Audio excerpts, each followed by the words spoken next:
Imagine this. The world as we know it ends. War, catastrophe, mass panic. The details don't matter. What matters is what happens next. In the chaos, people blame science. Laboratories are burned, books are destroyed, scientists are killed. And then, after the rage subsides, after the smoke clears, there's an attempt to rebuild. Fragments remain. Scattered pages from textbooks, broken instruments whose purpose is half remembered, and people, well meaning people, try to piece it back together. They use the words neutrino, atomic weight, gravity. They perform the experiments, conduct debates, then teach children. But here's the thing, they no longer understand the theoretical context that gave those words meaning. They're going through the motions of science without possessing the science itself. The practice looks similar from the outside, but it's hollow, a cargo cult of the empirical. Now, McIntyre asks us to consider something disturbing. What if that's already happened?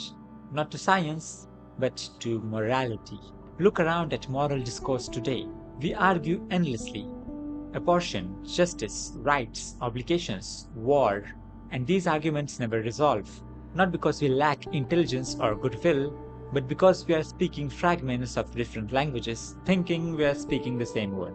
Someone argues from rights, another from utility, a third from virtue, and we talk past each other endlessly because we've lost the conceptual framework that once made moral terms coherent parts of a single discourse.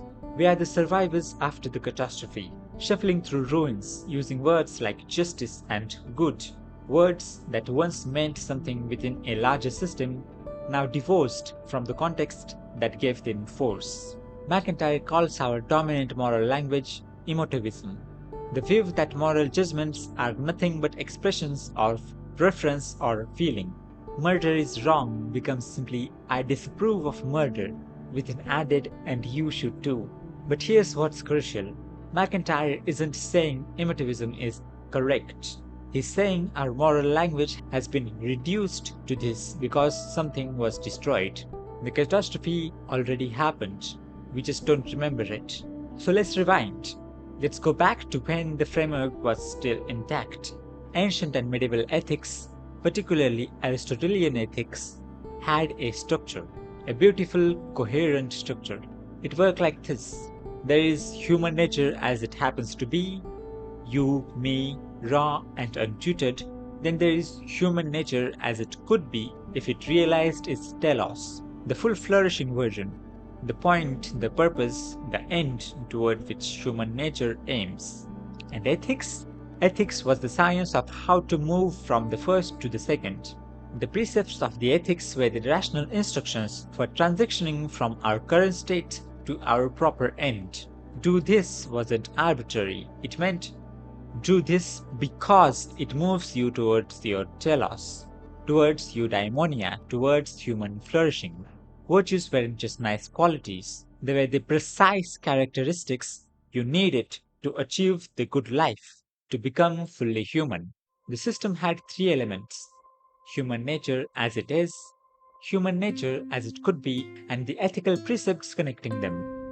Remove any one element and the whole thing collapses. Now we arrive at the Enlightenment, the great project. Reason, progress, universal morality grounded in rationality itself, free from superstition and religious authority. But here's what actually happened. The Enlightenment thinkers inhabited the moral content of the Aristotelian Christian tradition. The rules, the precepts, the judgments. Keep promises, don't murder, act justly. But they rejected the framework. They rejected teleology. They rejected the idea that human nature had a purpose or end towards which it aims. For them, human nature was just human nature. Facts. Neutral, purposeless facts. So now, picture their situation. They wanted to keep the moral conclusions. You ought to do X, but they rejected the only framework that made those conclusions rational. They'd sawed off the branch they were sitting on and they were trying very hard not to look down. Watch them struggle. Hume tries to derive morality from passions and sympathy, but he can't get from is to ought. He even notices this himself. You can't derive what we should do from facts about what we feel, not without smuggling in the very moral premises you're trying to prove. Kant tries something more radical. Morality must come from reason alone, from the categorical imperative, from what any rational being must will as universal law. But look closely at his arguments. When he tries to show why certain maxims can't be universalized, he keeps sneaking in the assumptions about human purposes and goods. The framework appears formal and empty, but it only generates moral content by implicitly relying on the teleological conception he claimed to have transcended. Bentham and Mill try utility, the greatest happiness for the greatest number. But whose happiness? Defined how? They assume we can compare and aggregate goods across persons, but this only works if you already have a thick conception of human flourishing. Precisely what they lack. Each failure has the same structure. They try to justify the moral content they have inherited while rejecting the metaphysical framework that made that content intelligible. They are trying to give orders in a language whose grammar they have forgotten. Here's the key insight. The Enlightenment project didn't fail because Hume, Kant, and Mill weren't smart enough. They were geniuses, titans of thought. It failed because the task itself was impossible. Moral precepts that tell you to act in ways contrary to your immediate desires only make sense if there's a gap between human nature as it is and human nature as it could be. They only make rational sense if humans have a telos, an end, and these precepts help you achieve it. You ought to be courageous is a rational advice if courage is the virtue necessary for achieving eudaimonia. It's a means to your proper end. But what if there is no telos? What if human nature has no purpose? Then moral precepts become either arbitrary commands, social conventions, expressions of feeling. The Enlightenment thinkers tried to ground morality in reason alone, without teleology. But reason alone can only tell you how to achieve your ends. It can't tell you what your ends should be.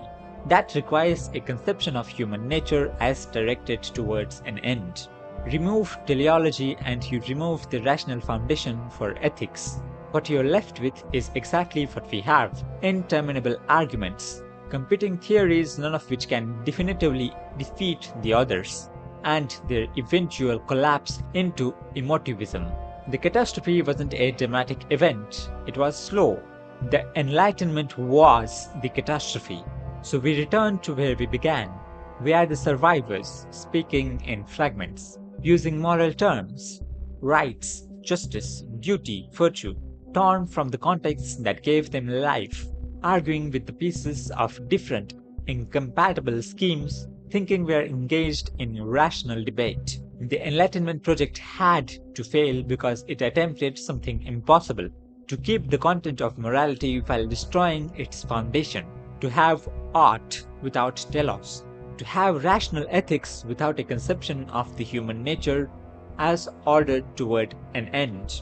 And until we understand this, until we recognize that we are living in the rubble of a tradition we half remember and we no longer fully understand, we'll keep having the same arguments, reaching for the same stalemate, wondering why moral agreement is so impossibly out of reach. The question McIntyre leaves us with isn't whether the Enlightenment project failed, it's whether we are ready to admit it.